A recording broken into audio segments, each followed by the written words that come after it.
Hello student, তোমরা যারা ক্যালকাটা ইউনিভার্সিটির আন্ডারে ফিফথ সেমিস্টারের ছাত্রছাত্রী আছো এবং তোমাদের শিক্ষাবিজ্ঞান পাস কোর্সে ডিএসসি A2 পেপার এবং এসইসি A2 পেপার আছে, তোমাদের জন্য আজকের ক্লাসটা খুবই গুরুত্বপূর্ণ। আজকের ক্লাসে তোমাদের এই দুটি পেপারের 100% কমনযোগ্য সাজেশান নিয়ে আলোচনা করব। প্রথমে তোমরা ডিএসসি A2 পেপারের সাজেশানটা দেখে নাও। প্রথমেই দেখো 10 নম্বরের জন্য যে প্রশ্নগুলো তোমাদের তৈরি করতে হবে। 10 নম্বরের প্রশ্ন তোমাদের পরীক্ষায় 3টে উত্তর করতে হয়। প্রথম প্রশ্ন, মন্তেশ্বরী পদ্ধতির প্রধান বৈশিষ্ট্যগুলি আলোচনা করো। পরের প্রশ্ন দেখো, দ্বিতীয় প্রশ্ন আছে, ইলিচ প্রস্তাবিত শিখন ওয়েব বা লার্নিং ওয়েব সম্পর্কে আলোচনা করো।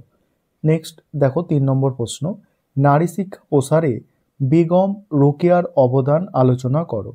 4 নম্বর প্রশ্ন আছে, পাঠ্যক্রম ও শিক্ষার মাধ্যম সম্পর্কে রাধাকিষানের সুপারিশ কী ছিল।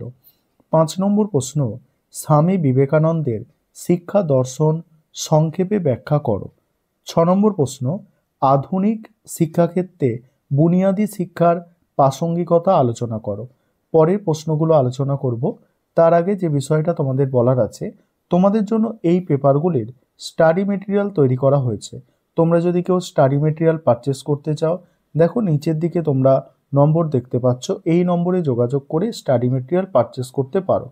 তোমাদের স্টাডি মেটেরিয়ালের প্রাইস অর্থাৎ দাম রাখা হয়েছে এক একটি পেপারের জন্য 400 টাকা করে, অর্থাৎ কেউ দুটো পেপার নিলে 800, একটা পেপার নিলে 400।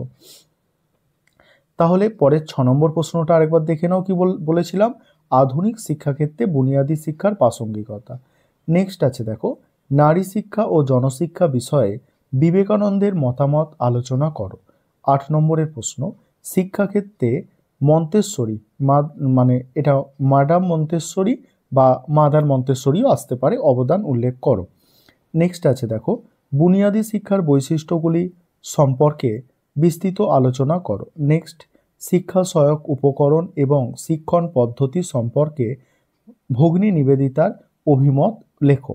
দেখো এখানে 10 নম্বর প্রশ্ন হলো, আরও 4টে প্রশ্ন আছে। প্রথম 10টা প্রশ্ন কিন্তু সব থেকে গুরুত্বপূর্ণ, তবে যারা একটু বেশি পড়তে পারবে বলে মনে করছো তোমরা 14টা প্রশ্নই দেখে যেতে পারো, তবে প্রথম 10টা সব থেকে গুরুত্বপূর্ণ প্রশ্ন।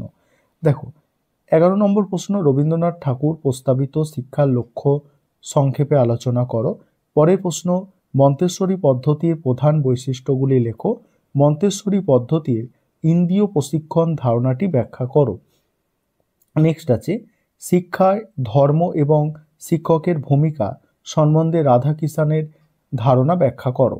পরের প্রশ্ন, রুশোর দৃষ্টিতে শৃঙ্খলা এবং নেতিবাচক শিক্ষার ধারণা ব্যাখ্যা করো।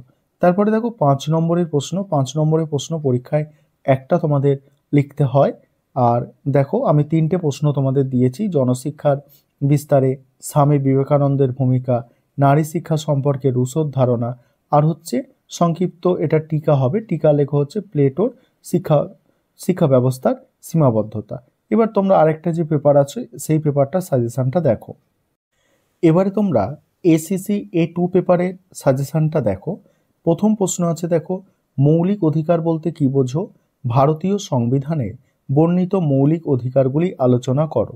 দ্বিতীয় প্রশ্ন আছে দেখো, শিশুকে কোন ধরনের শিশুদের সুরক্ষার প্রয়োজন আর শিশুর জীবনে সুরক্ষার অভাবে কি ফলাফল হতে পারে আলোচনা করো।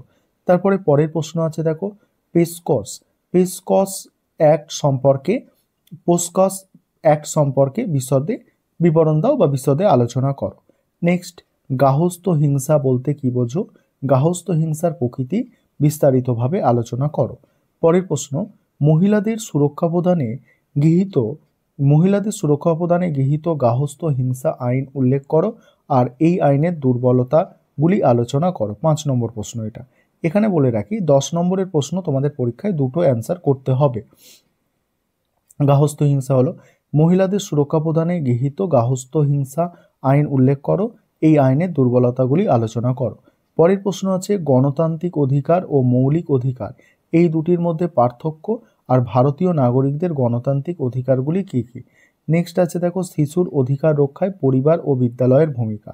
পরের প্রশ্ন আছে, নাগরিকদের অধিকার, কর্তব্য এবং সুরক্ষার সচেতনতার বিকাশে শিক্ষার ভূমিকা কী? নেক্সট দেখো, গার্হস্থ্য হিংসার প্রকারভেদ বিষয়ে বর্ণনা করো। পরের প্রশ্ন, গার্হস্থ্য হিংসা আইন 2005-এর মূল বিষয়গুলি সংক্ষেপে আলোচনা করো।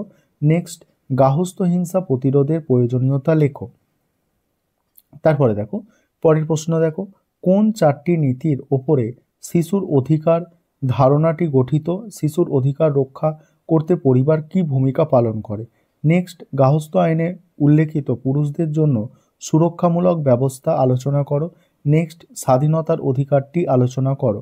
এখানে দেখো 13টা প্রশ্ন আছে, তার মধ্যে প্রথম 8টা প্রশ্ন তোমাদের জন্য সব থেকে গুরুত্বপূর্ণ, অর্থাৎ এই যে নাগরিকদের অধিকার, কর্তব্য, সুরক্ষায় সচেতনতার বিকাশে শিক্ষার ভূমিকা, এই প্রথম 8টা প্রশ্ন সব থেকে গুরুত্বপূর্ণ। তারপরে দেখো 5 নম্বরের প্রশ্ন তোমাদের দুটো অ্যান্সার করতে হয়। 5 নম্বরের প্রশ্ন আমি 4টে রেখেছি, এর মধ্যে প্রথম 3টে সব থেকে গুরুত্বপূর্ণ। শিক্ষার অধিকার আইন 2009, এটা টিকা। তারপরে দেখো, মানসিক হিংসা সাম্যের অধিকার। তারপরে আছে কোন কোন ক্ষেত্রে একজন পুরুষ তার স্ত্রীর বিরুদ্ধে অভিযোগ জানিয়ে বিচার চাইতে পারে।